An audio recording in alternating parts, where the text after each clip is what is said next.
Third, this exercise I call savoring. And this is a beautiful exercise. It's about enjoying mundane sounds. This, for example, is my tumble dryer. It's a waltz. 1, 2, 3, 1, 2, 3, 1, 2, 3. I love it. Or just try this one on for size.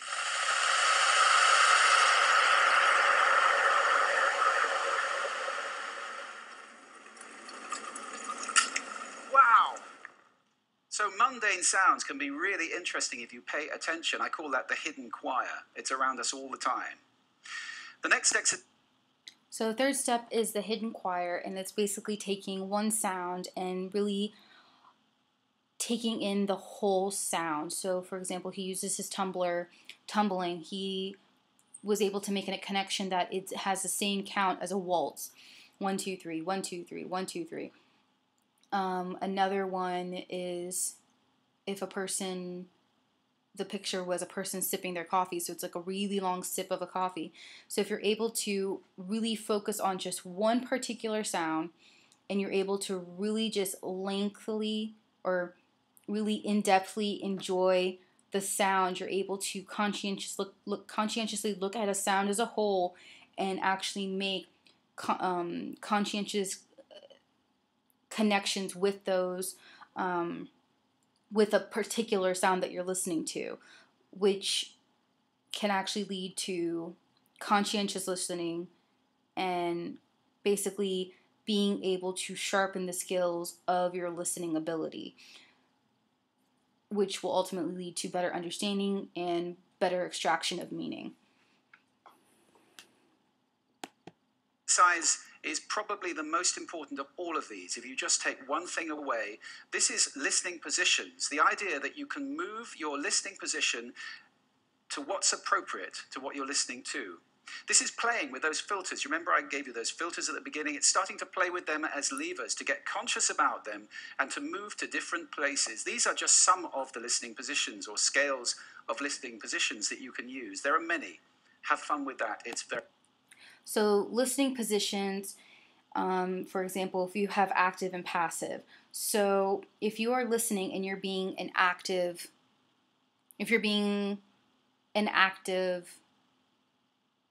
talker, why not trying to become listening to yourself, try becoming a passive talker. If you are being critical, try switching to empathetic. So switching positions, listening positions. So basically if you are on one side of the spectrum, try doing the other side of the spectrum, which basically sounds more, and he says that there are multiple versions of this.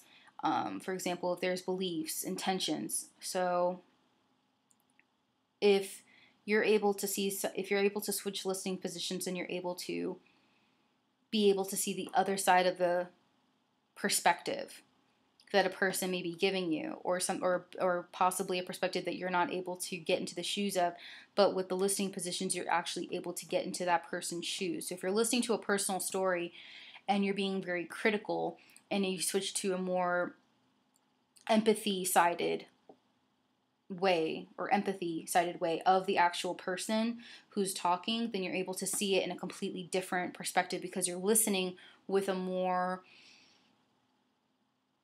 empathy. So listening to a passive conversation and you listen to it as more of an active story from another person, then you're listening and you're going to be listening more intently. And even passively, if you try listening to it passively and it's active, then you're able to look at it in a different light. So by changing listening positions, you're actually able to accommodate if you need to, or extract the underlining subtle bits of a conversation, story, or information that's coming through you in sound, which can sharpen your skills to become a better listener. Very exciting. And finally, an acronym. You can use this in listening, in communication, if you're in any one of those roles, and I think that probably is everybody who's listening to this talk. The acronym is RASA, which is the Sanskrit word for juice or essence. And RASA stands for receive, which means pay attention to the person, Appreciate, making little noises like, oh, okay. Summarize, the word so is very important in communication. And ask questions afterwards. Okay, so the last step is to follow an acronym RASA, which is a Sanskrit word for juice. So basically you're trying to find the essence of, let's say, another person, or let's just focus on a person. So if you have, so the acronym RASA, R means receive. So you have to listen to the message intently, with focus, with conscientious listening skills. And by receiving sound, you're able to extract meaning. And when you're able to extract meaning, then you're able to understand. Next one would be A, would be appreciate. So appreciate is showing a consideration, a thoughtfulness to the person's time and effort and just their presence probably overall. And by appreciate, you're supposed to be giving reciprocal signals that, for example, you understand, you agree, you disagree, you comment, oh, okay, anyways, oh, fascinating. You're able to basically send reciprocal signs. Summarize is basically you are going to condense what that person just gave to you. So, for example, we listen 60% of the time, and 25% you're only able to retain. If you're able to summarize with conscientious listening skills, then you're able to make that 25 increase so that you listen 60%, but you might be able to increase it to 35, 40, 50%, so that you're able to walk away with more information, more details of what this person talked about, and you actually know what's going on. And the last letter is ask, or A for ask.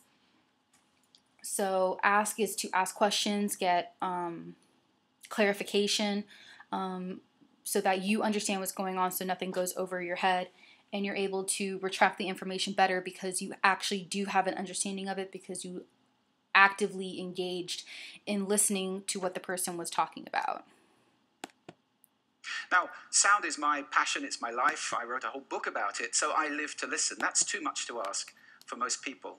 But I believe that every human being needs to listen consciously in order to live fully. Connect. So,